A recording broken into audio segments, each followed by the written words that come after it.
मेरे प्यारे देशवासियों, गरीब बहन बेटियों की बेहतर स्वास्थ्य की भी चिंता ये सरकार लगातार कर रही है। हमने जन औषधि केंद्र के अंदर 1 रुपये में सैनिटरी पैड पहुंचाने के लिए एक बहुत बड़ा काम किया। 6000 जन औषधि केंद्रों में पिछले थोड़े से समय में ही करीब 5 करोड़ से ज्यादा सैनिटरी पैड हमारी इन गरीब महिलाओं तक पहुंच चुके हैं। बेटियों में कुपोषण खत्म हो, उनकी शादी की सही आयु क्या हो, इसके लिए हमने कमेटियां बना की रचना की है।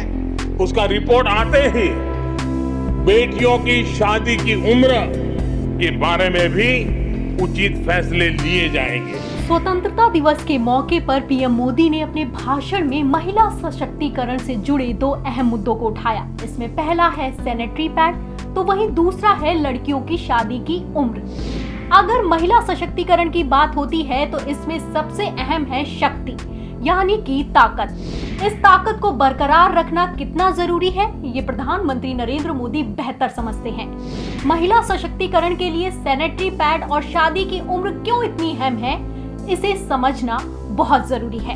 क्योंकि जहां एक तरफ महिला सशक्तिकरण जीन्स पहनने और समाज में कंधे से कंधा मिलाकर चलने की बहस में फंसा हुआ है, ऐसे में पीएम मोदी ने अपने भाषण से इस बहस को मोड़ने का काम किया है।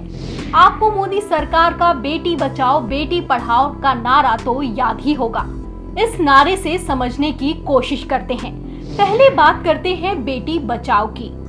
इसको सैनिटरी पैड से जोड़कर समझने की कोशिश करते हैं। लड़कियों के मेंस्ट्रुएशन, मासिक धर्म या पीरियड्स आज भी समाज में टैबू बने हुए हैं। इस पर बात करना और अपनी राय रखने में अभी भी कई लोगों को शर्म आती है। इसका सबसे जीता जागता उदाहरण है हमारा दुकान में पैड को काली पन्नी में खरीदा। खैर, इस शर्म और पैसे की कमी के चलते हजारों लड़कियों की जान जा चुकी है। छोटे इलाकों में लड़कियां शर्म की वजह से इस पर बात नहीं करती और सैनिटरी पैड की जगह गंदा कपड़ा, घास और राख जैसी चीजें इस्तेमाल करती हैं, जिससे इन्फेक्शन की वजह से उनकी जान चली जाती है। तो वहीं कुछ परिवार ऐसे हैं जो कि इतने गरीब हैं कि वो चाहकर भी सैनिटरी पैड खरीदना अफोर्ड नहीं कर पाते। इसी कड़ी में पीएम मोदी ने लाल किले से सैनिटरी पैड पर बात करके जहां एक तरफ समाज में टैबू को तोड़कर मील का पत्थर स्थापित किया है, तो वहीं दूसरी तरफ इस पर भी जोर दिया है कि सैनिटरी पैड को सस्ते में मिलना बहुत जरूरी है। इसीलिए सरकार की तरफ से जन औषधि केंद्र में 1 रुपए में सैनिटरी पैड पहुंचाने का काम किया जा रहा है। अब महिला सशक्तिकरण से जुड़े दूसरे और सबसे अहम मुद्दे की बात करते हैं। इसे बेटी पढ़ाओ से जोड़कर समझने की कोशिश करते हैं। भारत में शादी करने की न्यूनतम उम्र लड़कों के लिए 21 और लड़कियों के लिए 18 है। बाल विवाह रोकथाम कानून 2006 के तहत इससे कम उम्र में शादी गैर कानूनी है। ऐसा करने पर 2 साल की सजा और 1 लाख रुपए का जुर्माना हो सकता है। अब ऐसे में मोदी सरकार लड़कियों के लिए 18 की शादी की उम्र को बढ़ाकर 21 करने पर विचार कर रही है। इससे लड़कियों को स्वास्थ्य संबंधी सुरक्षा सहित अपनी पढ़ाई पूरा करने के लिए और भी ज्यादा समय मिल जाएगा।